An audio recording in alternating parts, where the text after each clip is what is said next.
So I am going to be sharing an interview I did with one of our subscribers named Wayne Dre, and he contacted me to offer to do some role play videos with me on online dating. Now, it turns out, as you will hear as he introduces himself, he has never done online dating. I think he's in his 40s. He has never done online dating. He meets women in real life. And I asked him how, but you can see even the fact that he contacted me to ask me to make the role play videos with him. No one has contacted me to make videos with them. So this video is for the men on how to approach a woman. And then I'm going to upload a separate video with him where we do some role plays with the online dating. But what I wanted to also share with you is that the way that you meet women in real life is to just start talking to them.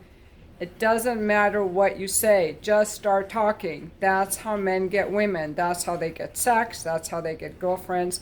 There are so many men who have never been online. I just had a 27-year-old hottie over here today, and he says if he wasn't bragging, he was very humble. He brought me a nice, super nice bottle of wine. And he said if he, when he wants to have a woman, he'll just go out to a bar or maybe go hiking, and start like who's looking at him. He'll just start a conversation with a woman.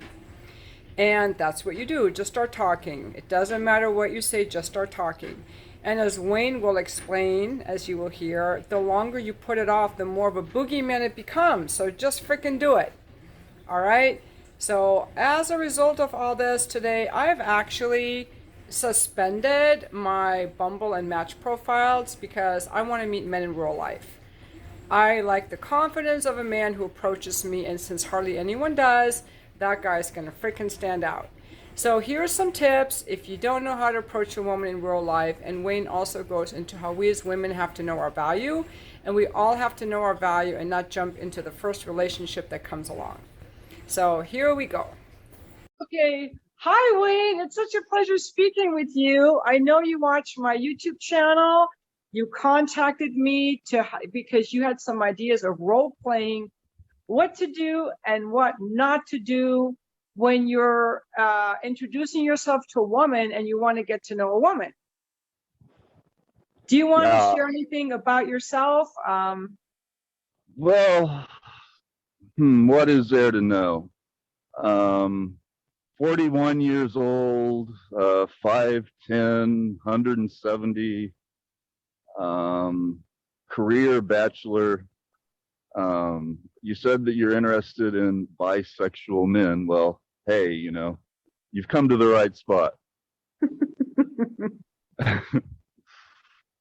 And yeah, I thought it might be fun if, you know, maybe we could somehow show your beloved audience examples of what to do and what not to do.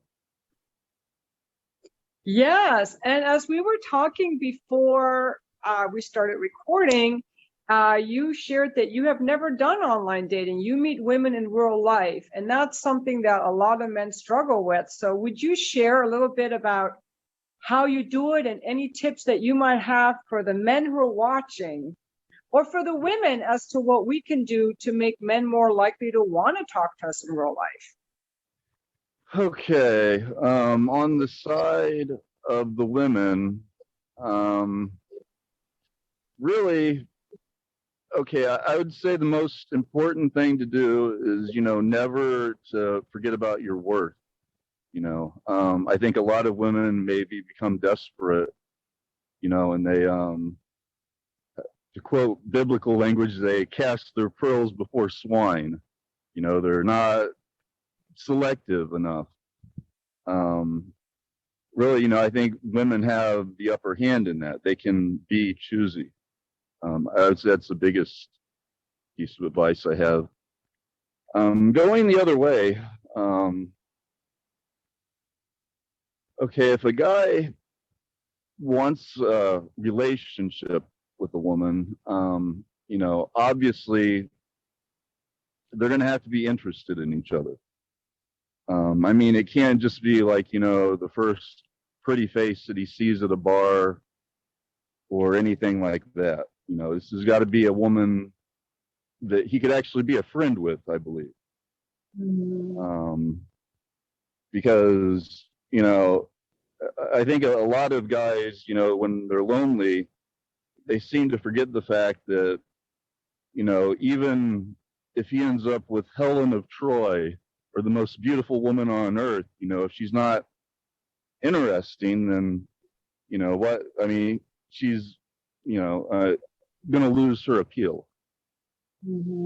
So I think, you know, from both directions, those are probably the most important things that I can think of. And as far as meeting somebody,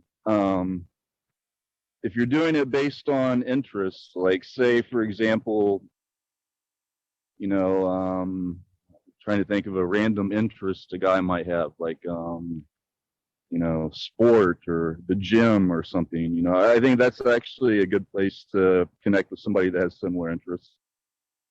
I mean, it's very easy to, you know, like at the gym, you know, there's tons of single people, you know, a lot of single people go to the gym because, you know, they think if they get better looking, they get a better mate.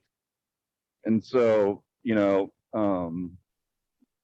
clearly there's going to be opportunities, and it's really easy to start up just a really simple conversation, just to, you know, test the waters and see if, you know, you have anything in common. Does that sound like decent advice? Yes, yes. And then how do you actually end up on a date with a woman? Like, what do you say? Because men often say, I'm shy, I don't know what to say, I'm afraid, or I don't know what to say. I don't think it has to happen all at once. You know, you don't really have to rush it. You know, you can, you know, first little bit of conversation, like, you know, do you need me to spot you with this set? You know, like if she's like, we're assuming this is like at the gym or something. And then from there, just, you know, just go slowly. I mean, take your time. And why rush? You know, as they say, fools rush in. What if you're not a guy who goes to the gym, or you're going to a gym where women aren't weightlifting? Can you give some other examples of approaches or ways that you have initiated a conversation with a woman?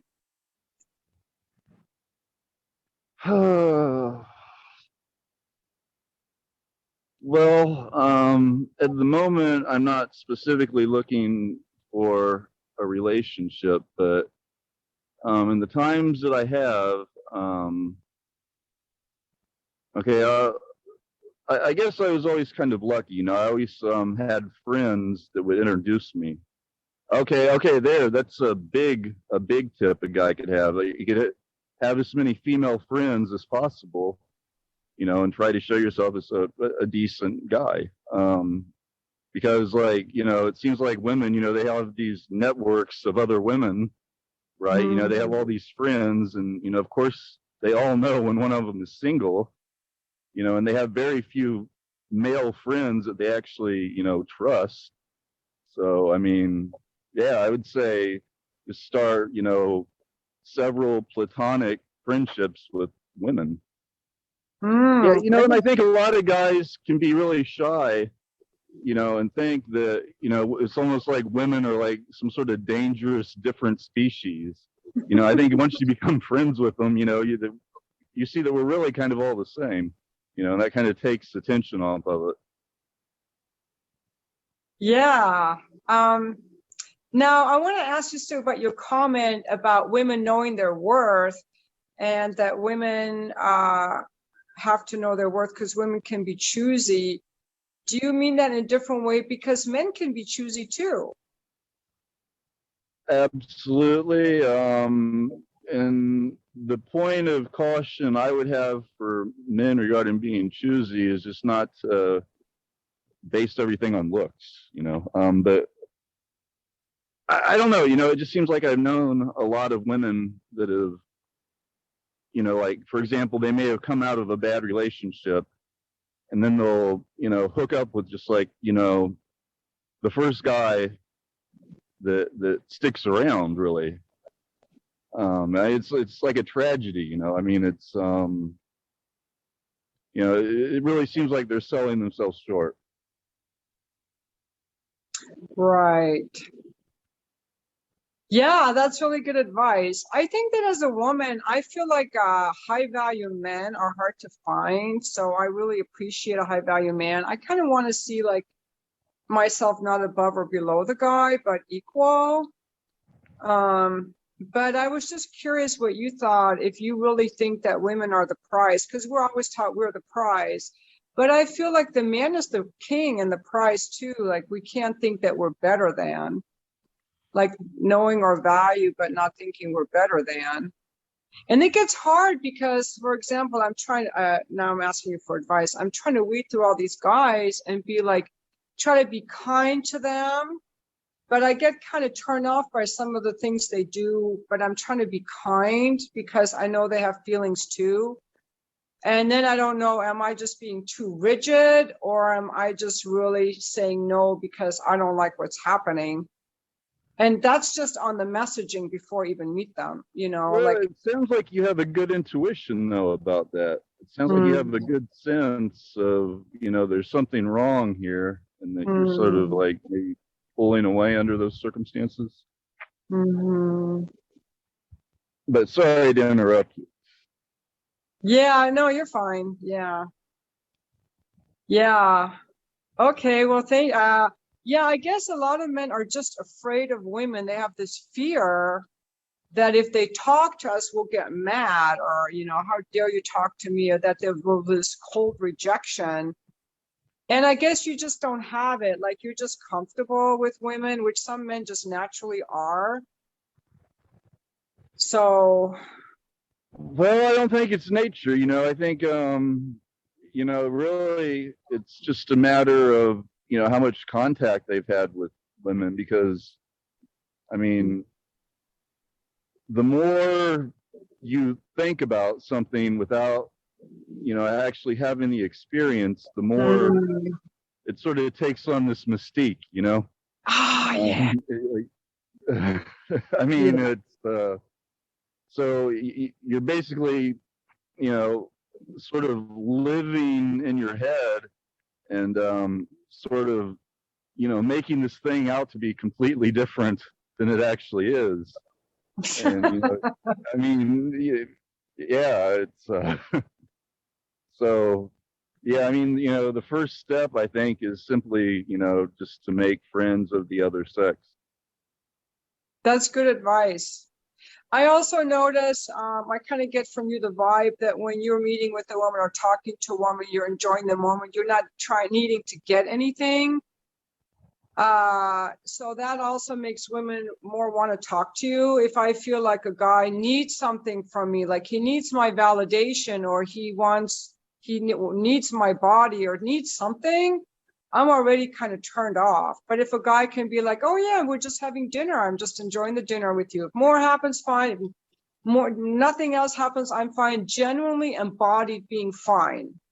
Doesn't that seem like the much more natural way? I But how do mean, you get that way? Because there are men, I meet these guys, they're like super desperate. Like they're so needy. They haven't, whatever it is inside, they're either so needy, or they're so afraid. It's their internal state that's messing them up, it seems to me.